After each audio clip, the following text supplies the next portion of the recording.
Assalamualaikum warahmatullahi wabarakatuh. Salam sejahtera untuk kita semua. Perkenalkan, nama saya Anjani Susilawati, NIM 044861341, Program Studi Pendidikan Bahasa dan Sastra Indonesia, dosen pembimbing Bapak Hadiatur Ridho MPD, mata kuliah Filsafat Ilmu. Dalam presentasi ini, saya akan menjelaskan 6 hal utama. Pertama, bagaimana filsafat ilmu menguatkan pendidikan. Kedua, bagaimana ontologi, epistemologi, dan aksiologi memberi dasar analisis. Ketiga, bagaimana pendidikan yang bermakna justru memperkaya filsafat ilmu. Keempat, mengapa filsafat ilmu disebut sebagai pisau analisis dalam membedah persoalan pendidikan. Kelima, contoh konkret penerapannya. Dan yang keenam, kesimpulan bahwa filsafat ilmu dan pendidikan saling menguatkan satu sama lain. Yang pertama, saya akan membahas filsafat ilmu menguatkan pendidikan. Pendidikan adalah sebuah proses yang tidak hanya berhubungan dengan metode mengajar atau strategi pembelajaran, melainkan juga berkaitan dengan landasan berpikir yang kokoh. Disinilah filsafat ilmu hadir, menjadi pengawas sekaligus penguat bagi ilmu pendidikan. Filsafat ilmu memastikan bahwa pendidikan tidak berjalan tanpa arah, melainkan memiliki pijakan yang jelas, ilmiah, dan bernilai. Ia menegaskan bahwa pendidikan bukan sekedar praktis teknis, tetapi sebuah kegiatan yang memiliki dasar ontologi, epistemologi, dan aksiologi. Yang kedua, ontologi, epistemologi, dan aksiologi dalam pendidikan. Dalam konteks ontologi, filsafat ilmu menanyakan hakikat dari pendidikan itu sendiri. Apakah pendidikan hanya sebatas transfer pengetahuan, ataukah ia juga mencakup pembentukan karakter dan nilai kemanusiaan? Pertanyaan ini penting agar pendidikan tidak kehilangan makna terdalamnya. Sementara itu, epistemologi berperan untuk menilai cara memperoleh pengetahuan dalam pendidikan.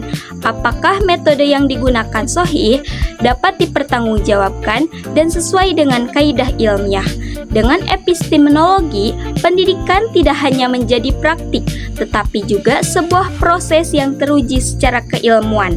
Aksiologi kemudian hadir untuk menimbang tujuan dan nilai dari pendidikan. Pendidikan tidak boleh berhenti pada hasil akademik semata, melainkan harus membawa manfaat nyata bagi kehidupan, membentuk manusia yang kritis, kreatif, dan berkarakter. Ketiga, pendidikan memperkaya filsafat ilmu. Hubungan antara filsafat ilmu dan pendidikan tidak bersifat satu arah.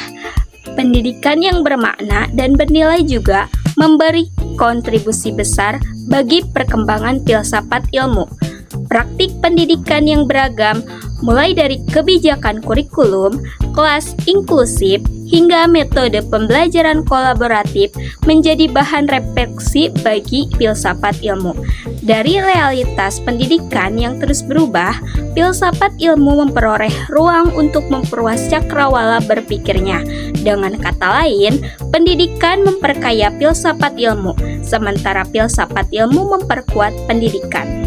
Yang keempat, filsafat ilmu sebagai pisau analisis.